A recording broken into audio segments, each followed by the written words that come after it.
Well, hello, my name's John Coimber-Walsh, and I'm going to be showing you an overview of the cool new editor mode visual feedback system that is now live in version 22.10 of O3DE. So, a quick intro about myself. I'm a software engineer at Amazon. My main focus is on Viewport development, primarily in graphics and test optimization, and I'm based in the London team in the UK. And outside of work, my areas of interest with programming are graphics, audio, and software testing. So let's look at the motivation behind this system. So the UX SIG studies, sometime last year, have shown that certain editor workflows can be difficult to follow. Primarily the Prefab edit mode. This is part of the new Prefab system. Particularly when you're editing a Prefab, what will happen is there's the entities that are part of that Prefab you can edit, and everything else in the viewport you can't interact with. And these studies showed that with users editing prefabs, it wasn't always clear which entities were part of this prefab. So they were basically like interacting with entities that weren't part of the prefab, and they were being bounced back with a little message saying not in focus. So it's not the best workflow because you basically commit to an action and then you get bounced back. So what they did was they mocked up some UIs, almost like a post-processing effect, kind of like dividing up the viewport into layers in Photoshop and then applying custom effects like filters and what have you, and other image processing effects to those layers to make it really clear which parts of the viewport were part of the prefab and which parts weren't. And their usability ratings jumped from 60 to 90%, which is obviously quite a big increase, a huge jump just with this simple visual tweak. So the goals of this system are basically to actualize the mocks which the UX SIG designed. And really it comes down to conditional shading of the viewport contents as a post-processing effect. Now we want this system to be flexible enough to implement the proposed UX workflow designs, as well as being flexible enough to implement any future workflow designs. And of course, we'd love to see users implement their own visual effects. And that's one of the beauties of open source development is the idea that by putting this out into the world and into the community, then new workflow enhancements could emerge from community activity. So the editor mode visual feedback system itself isn't part of the runtime. It's purely for edit time in the editor for the user's benefit. It's not supposed to do any sort of realistic effects or anything like that.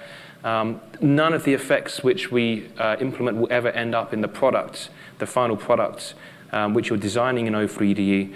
And it's really just to convey contextual cues to the user about specific editing workflows. Now, the basic premise of this system is that each of the effects in this system has what we called entities of interest. And these entities are rendered to masks.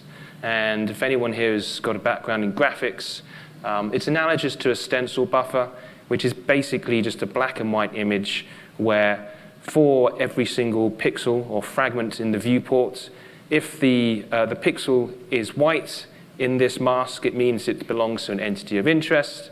And if it's not, then it doesn't. Now, entities of interest are basically anything which can be drawn. So any components that are drawable, such as the mesh component, cloth component, actor component, white box, and so on. And these masks are referenced in the shaders that make up these effects to do the conditional shading in the viewport. Now, each of these effects is composed of one or more passes. And these passes are the workhorses that actually do the rendering of these effects. The passes make use of the mask to do this conditional shading. And these passes and their parented effects are registered with our own internal pass system that handles the ordering and the routing of the effect passes. So at the current time of release, we provide two feedback effects. We've got the prefab edit mode effect and the selected entity outlining effect. And these effects are not mutually exclusive. One or both or neither can be on at any time. And of course, we've left the door open for additional effects to be added in the future. One use case could be with the white box gem, for example. We do a lot of custom shading on the white box itself in the viewport using the existing aux geom system. But that system is very primitive. We can just render basic shapes on top of the white box with different colors and transparencies to sort of give the effect of custom shading on that white box.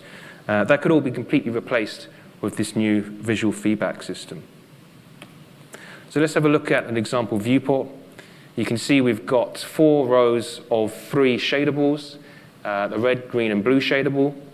And they're all sat on a grayscale checkered ground plane. And everything outside the viewport, you can just ignore. It's not in any way on topic for this presentation. So let's have a look at the entities of interest. Let's assume that I am editing the prefab, which is composed of those red, green, and blue entities in the first row.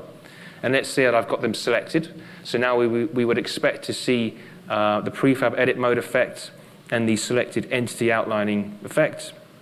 Those are our entities of interest, and everything else in the scene, in the viewport, is just not part of that entities of interest. I don't actually have a really good word how to describe that, so I'm just going to say everything else. It's kind of like the none of the above option. So those entities of interest, the entities in that first row, they get rendered to the mask, and you can see the mask is just a black and white image overlaid the viewport where the fragments or pixels which make up those entities of interest in the viewport are entered as white values, basically 1 values in the mask, and everything else is black, indicating 0 values. So now we're going to apply 2 effects. We're going to apply our prefab edit mode effect and our selected entity outlining effect. So you can see here with the prefab edit mode effect, I'll actually go into a little bit more detail of this effect in further slides. But basically what it does is it subdues everything else in the viewport that's not part of the prefab being edited. And the prefab being edited means that all of the entities in that prefab are now our entities of interest. And we want to make those sort of really pop out in the scene to make it really clear to the user that those entities can be edited and everything else should be pushed back. And you see that cut out. I've just removed the actual entities of interest just for clarity. So the way we're going to composite these next few slides isn't quite how it works, but I think it just makes it a little bit clearer when I show you the prefab edit mode effect. Just by having that black silhouette means that we're leaving the entities of interest untouched. Now we can see the selected entity outline effect. So again, we're doing that sort of conditional shading where we're just going through every single pixel in the viewport frame buffer, and we're checking using a kernel whether that pixel is surrounded by any entities of interest. And if it does, we do a very standard outlining effect using a very typical outlining algorithm. For these 2 effects, I actually leave the entities of interest untouched, but there's absolutely no reason why you couldn't apply custom shading to those entities of interest. In fact, just harking back to the example of the white box in the previous slides, a good example would be when we're extruding part of the white box, we might want to make the face which we're extruding an orange color, for example, so that would be an example of the entities of interest themselves being shaded and leaving everything else untouched. And of course, these are the unaffected entities. For these 2 effects, we haven't applied any effects. So when we composite the output, we've got these 2 effects in play. We've got the prefab edit mode, which you can see has made the prefabs we're editing, which I've just pretended are those front row entities. They really pop out in the viewport, making it really clear to the editing workflow for the user which entities they can interact with. And you can see we've got the outlining effect. So the feedback effects themselves, there's basically 3 steps they need to perform. They need to decide which entities are of interest. They need to then render those entities to a mask. And then they need to apply their conditional shading to the color buffer to generate the desired effect. So the effect passes themselves. Each effect has 1 or more passes. And these passes are analogous to the shader So each pass is almost a one-to-one mapping to a shader to do the custom post-processing. And whether you decide to do everything all in one pass or split all of your effects, the rendering you need to do for a given effect into multiple passes is really entirely up to you. There's arguments one way or another. It's generally a bit more efficient to do everything in one go. But then, of course, if you split things up, you can reuse those passes in other effects. And for each pass, we have the standard input, process, and output, where each pass has access to the mask for that effect, the color buffer, and the depth buffer. And then using these inputs, the process is going to be the fragment shaders, which we use to apply the custom rendering. And then the output is this conditionally shaded color buffer in the viewport. And there's not really any limit to how heavy these effects can be. But of course, we need to keep in mind that unlike sort of runtime effects where these aren't supercritical effects, they really shouldn't be choking the editor, because if we start making the editor itself stutter and slow down just because of these custom effects, that's going to really negatively impact the user's experience. So this is the flow for a given feedback effect. You can see the entities of interest end up in the mask, the entity mask for that effect, and then the effect passes pull in the mask, the color buffer, and depth buffer to produce their desired output. And each effect pass generates its own output and passes it to the next pass in the chain. So they're kind of sort of incrementally applying their effects, further and further shading conditionally the color buffer. So in order to make this work in a way which doesn't require a lot of plumbing from the user when generating these effects, or creating these effects rather, we have our own editor state pass system, which isn't a replacement for the Atom pass system. It's something which kind of interacts with the Atom pass system. And what this pass system does is when we register an effect, the pass system pulls out each of the passes and then turns them into Atom render passes, and then constructs the pass chain for all of the effects and then interjects them into the Atom rendering pipeline. So this is the flow, and you can see that when we inject our pass system into the Atom rendering pipeline, the input color buffer is whatever happens to be the previous Atom pass. At the moment, we're putting it after the post-process pass. So once all of the post-processing effects in the main render pipeline have been performed, we're taking that output and then we're plugging it into our pass system and then doing our conditional shading. And you can see here, each feedback effect has its own mask, but they also share the same depth buffer. This is the global depth buffer generated very early on in the Atom render pipeline. And we can use this to do distance-based effects and do things like reconstruct normals and what have you, should we ever need to. And then, of course, our final output is passed on to whatever the next Atom rendering pass happens to be. So when we're creating an effect, each effect has to implement a class that derives from this editor state class. And what this editor state class does is it acts as a bridge between the editor environment and the feedback effects themselves, like the Atom backend. And each of these classes needs to determine how it's going to produce its entities of interest, specify one or more effect passes to do the conditional shading, and then expose any parameters we wish to have the user be able to tweak, whether it be through like a GUI or through the console or storing in the registry. And these exposed parameters are generally a much simplified version of the shader parameters used to generate the effects. So let's look at the two provided effects one by one. So the first up we have is the selected entity outlining. And what this does is it renders an outline for the current entity selection. And it renders this outline over any occluding geometry. Now, we handle both multi-selection and hierarchal selection. And the parameters we can tweak are the line thickness and the line color. So how does this particular effect curate its entities of interest? It's very simple. We use the existing pathways, the existing infrastructure of O3DE. We use the getSelectedEntities eBus to get the entity selection. And then we use the getChildren eBus to get any children of any entities in our current selection. And then we just walk through that tree of entities, enumerating all of the entities and all of the children that are part of the selection. Now, the effect passes for this particular effect. There's only one. It's just an outlining effect.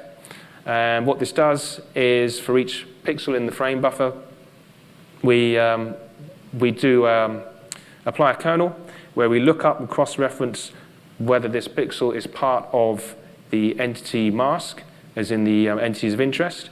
If it's not, then we do a distance. We sort of use our kernel to determine how far it is to any entities of interest, and then we can use that in combination with the line thickness to render a line around the contour of our entity selection. Now, this currently, we do have a bus exposing the parameters, but we don't actually have a GUI exposed in any way or any means of tweaking or really changing the parameters or storing them. But that's something we'll do in a future update.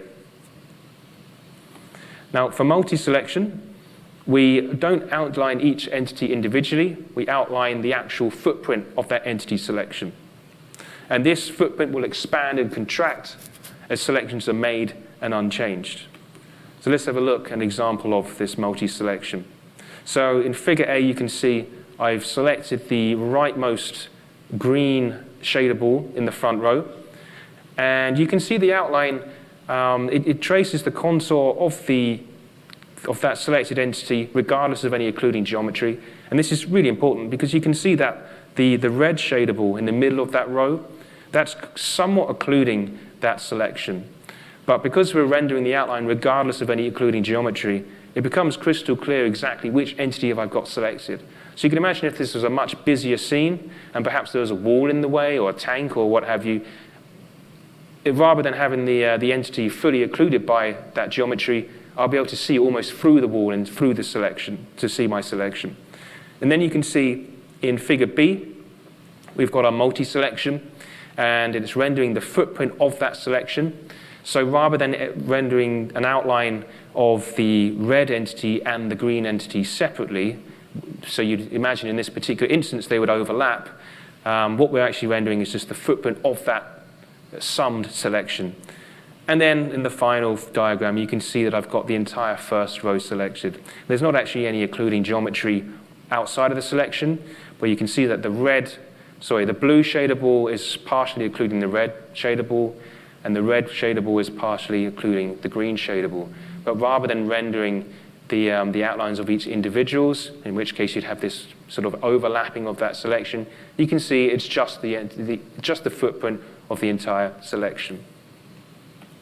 Now, with hierarchical selection, we want to ensure that when I select an entity in the viewport and that entity has children underneath it, I want to render not just that entity's outline, but also any drawable entities that are children of that particular selected entity.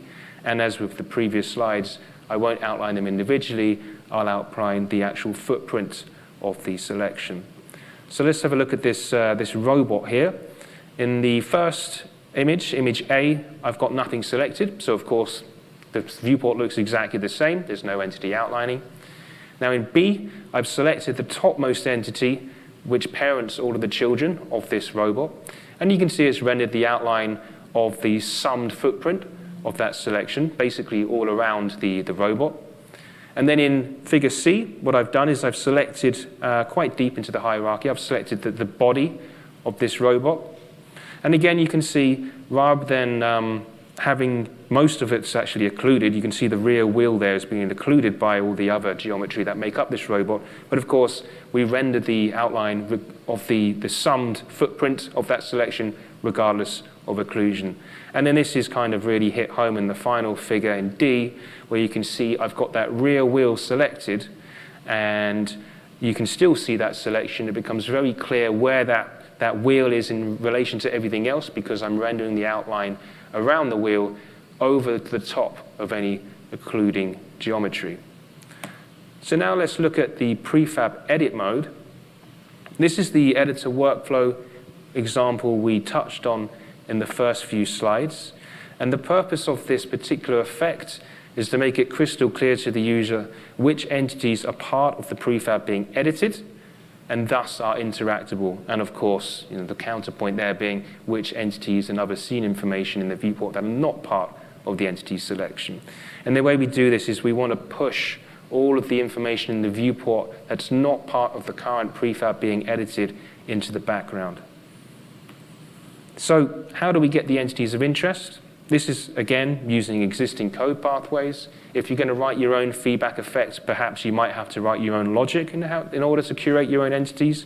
And because this uses existing pathways, it really is just one line of code. There's an interface which has a member called getFocusEntities, and when I call that, it will return all of the entities of the prefab currently being edited. So I just simply return that list of entities back to the caller, so those entities get rendered to the mask. So the effect passes for this particular effect, there's multiple passes here. We've got a tint pass, a desaturation pass, and a distance-based blur pass. And again, like I mentioned a few slides back, there's no reason why these passes couldn't all be consolidated into one sort of mega pass. The only reason why I split them out into discrete passes during development was because we weren't fully settled on the number and ordering of these passes. And to make life easier, I just separated them out because then I can specify very easily which passes I want to make up this effect and which order I want these passes to be rendered. If they were all sort of consolidated into one big pass, that would have made things a little bit more tricky and time-consuming to make changes in response to UX6 feedback. So the parameters we expose, at the moment it's very limited. We do have in the viewport menu a simple on-off selection, which you can do to turn the effect on and off. And this selection, or rather the state of this effect being on and off, is persistent. It's stored in the registry. So next time you boot up the editor, it will remember the last state of whether you had the prefab edit mode effect on or off. So if you don't like the effect, no problem, turn it off. It's no longer bothering you. In future versions, we'd like to have a GUI panel with some more fine-grained control to allow users to really customize the effect. How that will manifest is kind of up in the air at the moment. It's all very speculative. But I would imagine there would perhaps be a little button for on and off for each of the passes, so you can turn on and off the tint or the desaturation or the distance-based blur, and perhaps a slider just to control the strength of each pass. So you can really sort of fine-tune the effect to your taste. So let's look at these passes separated out. You can see I've left the entities of interest, the front row closest to us, the red, green, and blue shader balls. Let's just pretend those are prefabs that's being edited. I've left them in the diagrams just for simplicity, because if I had the black cutouts, I think I'm not going to sort of composite these all together at the end. I wanted to show you what each effect looks like, or rather each pass of the effect looks like in isolation. So you can see the tint pass, very simple, just simply applies a sort of a grayscale overlay to everything in the viewport that's not part of the entities of interest. And maybe when we have that future GUI with the panel to turn things on and off to customize this effect, you just have the tint pass, because you might think, well, I only need to darken the screen a little bit to make it clear which, when I'm in prefab edit mode. And then you can see the desaturation. I mean, it pretty much does exactly what you'd think. Probably not the best color scheme I've used as this example, because there's already a lot of grayscale in there. But you can see it just applies a desaturated effect, making the colors of everything else that's not part of the prefab being edited a lot more subdued. And then finally, we've got a distance-based blur, which blurs everything that's not part of the prefab being edited ever so slightly based on distance. And then when you sum those all together, I like to think that it really is quite crystal clear exactly of all those. Let's see, there's there's two lots of prefabs, and I think there's 8 rows. So there's like 16 prefabs there which you could potentially be editing. I like to think it's pretty clear which one we're editing right now. It's those red, green, and blues at the very front. So the results of implementing this feature and bouncing back and forth with the UX SIG, they performed an observational study, basically the same as the very first study they did with the mocks, those UX mocks, albeit with the actual system in place. And the provisional results are that the prefab editing workflows were greatly improved, and the results pretty much aligned with the results of that initial UX mock study, which, again, not terribly surprising because we did almost like a frame-by-frame reconstruction of that study. So yeah. Now, for conclusion, you can see that in the latest version of O3DE, we have a very rich API for conditional shading in the viewport as a post-process effect. And we can use this system to develop some very striking visual cues to streamline editing workflows. We've got two effects that are currently live. We've got the selected entity outliner, and we've got the prefab edit mode. And of course, users are free to add their own effects. Unfortunately, we don't have any documentation for the developers to make their own effects at the moment, at least not any sort of public documentation. It's something we are going to do. It's something we obviously waited until the actual design of the system was a lot more settled. And I think now that it's in the latest release of O3DE, I think that's a pretty good time to actually sit down and work with the various docs people to get something written up. Of course, if you'd like to check out the existing code yourself, which does have API comments, you can find it there on that link, which I guess is not the best delivery mechanism for this information. But if you just jump into O3DE, look in the Atom LY integration folder, and you'll find the editor mode feedback gem. And because you've got the two examples in there, you've got the selected entity outlining and the prefab edit mode, you've already got two examples of how you could potentially implement an effect. And of course, if you get stuck, you can reach out to me on GitHub or Discord. There's my handle. It's JONAWALS. So, any questions?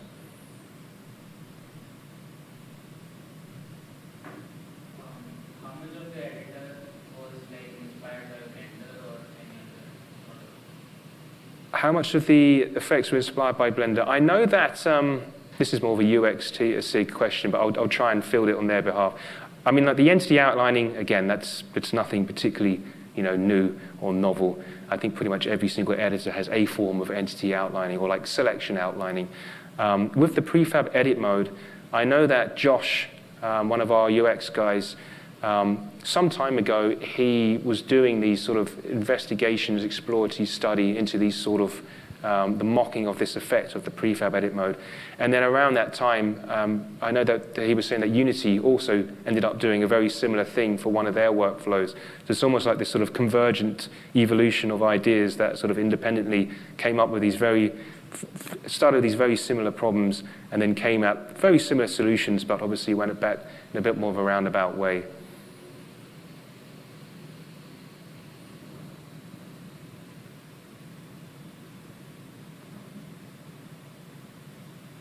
Brilliant. Well, thank you very much. And like I say, reach out to me on GitHub or anything if you want to talk about this further.